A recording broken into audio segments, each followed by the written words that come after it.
The Zetas were Mexican special forces that got trained by American special forces and literally learned everything about the drug trade from the American special forces originally.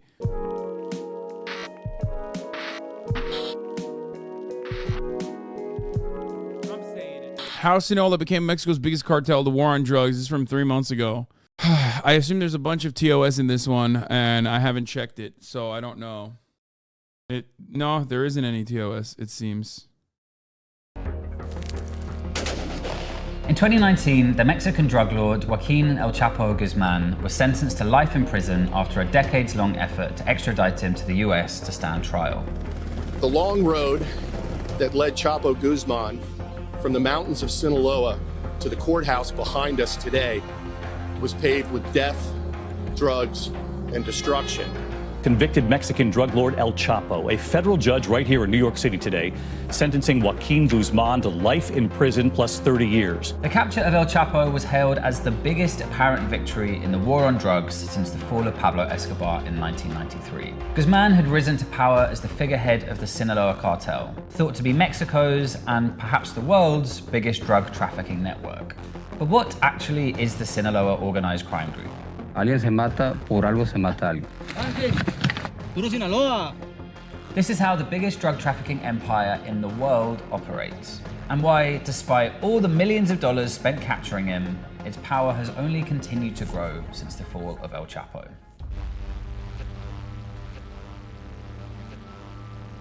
Drug smuggling in Mexico's Sinaloa state goes right back to the roots of the war on drugs itself. When the US first banned cocaine and heroin in 1914, it was farmers in Sinaloa who first spotted the new black market opportunity and began growing opium, a trade that continues to today. Yes, the House is voting to adjourn. The House is voting to adjourn. I know, it's literally fucking the same shit that you knew about already, okay? Esta se raya con una especie de navaja y por acá sale lo que es la heroína. But it was America's cocaine explosion of the 1980s that fundamentally changed the Mexican drug trafficking business. This is crack cocaine. It's as innocent looking as candy, but it's turning our cities into battle zones. This famously was a lie, by the way.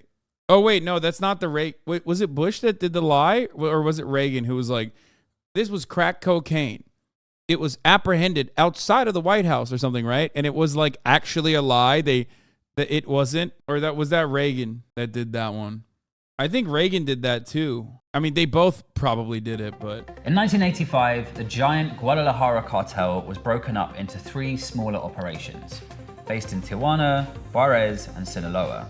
We're getting back to the Sinaloa cartel. We're going to finish this off and then we're going to do some fun reacts. Who immediately began violently competing for control of Mexico's drug trade. The Sinaloa cartel came under the broad control of El Chapo Guzman and Ismael El Mayo Zambada. But the Sinaloa groups always operated less as a rigidly organized command structure and more as a loose network of drug traffickers who can work together and collaborate as the situation demands. O sea, hacen una vaca de los narcotraficantes aquí en Sinaloa, ofrecen un billete, juntan para tanto, Congress sabe que va a llegar tanto día, tal día. Por eso es muchísimo el dinero que viene. Entonces, a lo que tengo entendido, venían 50 kilos de fentanil ahí para distribuirlo todo el estado de Sinaloa.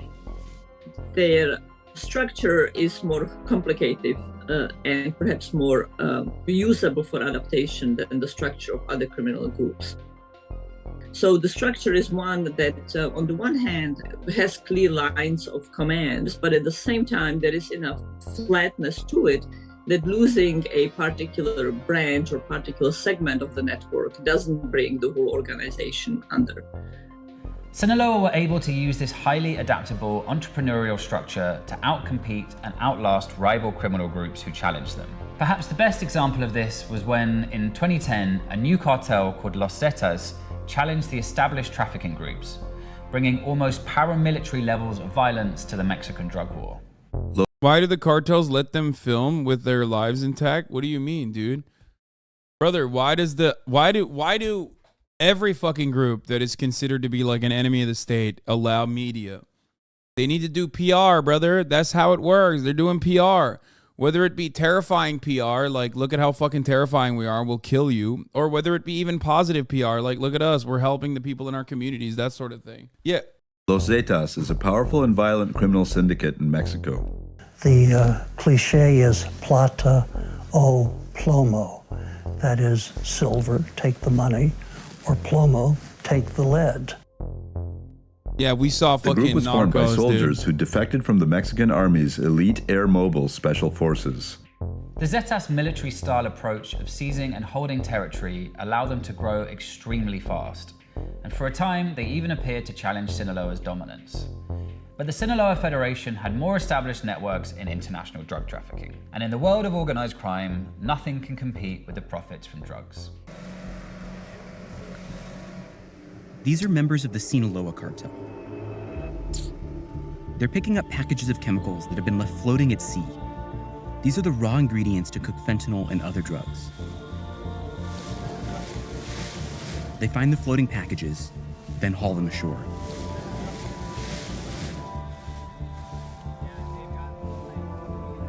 By 2017, even as El Chapo was being extradited to the US, the Zetas were already falling apart, while the Sinaloa cartel was using its adaptability and capacity for innovation to increase its criminal power.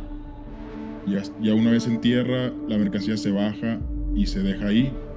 La mercancía nosotros ni siquiera sabemos realmente quién es el dueño. Todo es, como quien dice, confidencial. Where could they be getting this stuff? Entre nosotros mismos también. The Sinaloa Federation was also helped by the fact that authorities in the US... Like, they talked about the Zetas being like Mexican special forces without covering the American involvement in that process, which, like I said, the Zetas were Mexican special forces that got trained by American special forces and literally learned everything about the drug trade from the American special forces originally, which is what JSOC operations are. If you look at Afghanistan, that is precisely what the JSOC operations look like in Afghanistan, finding even all the way down to like finding even trade routes into Europe. Notice how all the opium in Afghanistan and America only gets its fentanyl from China. Wonder why? Not a single ounce of opium from Afghanistan, which all the poppy fields are controlled or were controlled during the Afghan occupation by the American military. Not a single one of them actually went into the United States of America. They were all of the opium in Afghanistan is responsible for the heroin trade in Europe. Our opium-derived drugs come from Mexico. Fentanyl is artificial, if I recall correct. All of our opium-derived drugs come from Mexico, and all of the chemicals that they need to make to cut it, to make it, they come from China. Fentanyl is synthetic. Our fentanyl comes from China. Wait, is it effing again? Shut the fuck up. Stop playing with me. Oh my fucking Lord. Oh my God. Fuck. It was a minor F. It was a brief one. Shut the fuck up. It was a brief one. You guys are fucking crazy, dude. It was a blip. It was a blip. You guys are bugging on a cap. No stack. For real. Shut the fuck up. The US seem to misunderstand the loose network style of their organization. This is made clear by the staggering resources and attention poured into the decades-long hunt for El Chapo. We need to have the concerted effort of both the Mexican government and Shut the US fuck up! government in recapturing Mr. Guzman. There's no doubt that El Chapo is a fascinating figure. Born into a poor family in Sinaloa, he rose to control a drug trafficking empire estimated to turn over upwards of $3 billion a year. But it was a series of dramatic prison escapes, one involving a mile-long tunnel dug straight into his cell. This was wild. That turned Chapo into a sort of Mexican... Like, El Chapo, not a good guy, but honestly, that tunnel shit was so crazy, like, you gotta let him have it. You know what I mean? Like, the tunnel shit was so wild, like, you gotta fucking... I'm just saying, you gotta kind of let them have that one. CI map of their own drug trade routes from 1981. Yeah. It's ironic that the Golden Triangle is selling opiates to Australia when Australia is like the main the main creator of like pharmaceutical grade opium. Like they are, Australia is like the #1 legal trafficker of opium on the planet, which is odd when you think about it. But like they still get from the Golden Triangle opium poppy. The biggest opium dealer is Walgreens, CVS. No, I'm saying yeah, but the opium that you get from Walgreens, CVS is coming from Australia. Did you correct that Vice reporter that Chapo is not considered a Mexican folk hero? What the fuck? I mean, I don't know. I don't know why he said that. A lot of times though, some of these fucking drug lords do get seen as like you know. I mean, it's like Pablo Escobar. Folk hero. And the most important target for international narco enforcement. This morning, a massive international manhunt for one of the world's most powerful and deadly drug trafficking kingpins is underway. This is the opening of the tunnel from which authorities say Joaquin El Chapo Guzman managed to escape from the Altiplano federal prison.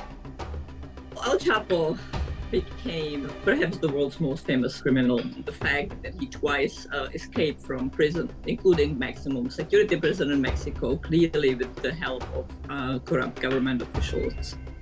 He was very purposeful in cultivating the Robin Hood image of bringing drugs to the gringos and bringing resources to poor communities. That's insurance, but Pablo Escobar did a similar thing as well, which is like in Sinaloa, they are the government, okay? They're fucking over and like killing Americans, the gringos, by giving them drugs and shit. They're pretty brutal, but ultimately these are areas that are in dire need of like any kind of assurances, any kind of like structure, any kind of system, and El Chapo Guzman is the one who is offering that to them because they are the government. But of course, it is Sinaloa. very rare Am I that, saying it right? Toppling, arresting, or killing the leader. Am I saying it wrong? Sinaloa? Sinaloa. You said Sinahola? No, I didn't. I don't even know how to. Sinahola? I don't think I've ever said that. You said it wrong once, and chat can't shut the fuck up. You did once, but every other time you've been right. Will bring down the drug trafficking network. In fact, El Chapo's imprisonment changed almost nothing. For one thing, the Sinaloa cartel's co-founder, Ismael Zambada, who always kept a much lower profile than El Chapo, remains at large. And while there have been power struggles between various factions within the cartel, these don't seem to have affected their ability to traffic thousands of tons of drugs across the US border. No cambió para nada. El narcotráfico nunca se va a acabar. Agarraron al Chapo, pero pues ya está otro. Y agarran a ese otro y hay otro. Esto no. Y pues no, esto no tiene para cuándo. In 2019, when the Mexican army tried to arrest one of El Chapo's sons, the Sinaloa cartel took to the streets with military-grade equipment, effectively taking over the state capital, Culiacan, until the army backed down and released him. Violence paralyzed the streets of a Mexican city yesterday as security forces traded. This shit was crazy. They didn't just like trade gunfire. They got fucking owned, dude. Okay? They got fucking owned. Literally. They were just like very openly in the streets just shooting and killing the Mexican military. Gunfire with heavily armed members of a drug cartel. The son of the notorious drug kingpin El Chapo was taken into custody, then let go. The ability to calibrate violence, to apply it when necessary, but not go over the top in the style of the Zetas, is also central to how the Sinaloa maintain their cash flow.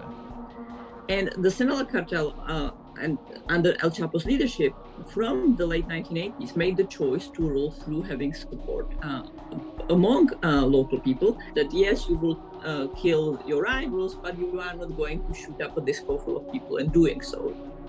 People will prefer brutality that's predictable and restrained to brutality that doesn't give anything back.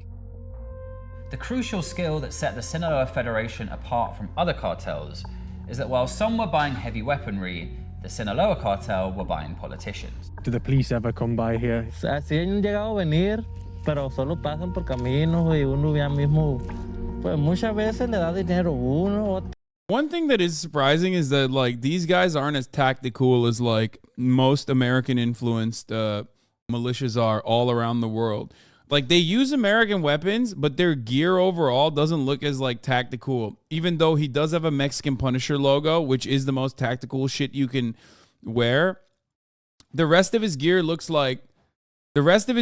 pretty non-American, which is surprising. I mean, this is the most tactical shit that you can have, obviously. Took a page out of the Taliban? No, the Taliban now, especially since America left, is insanely tactical.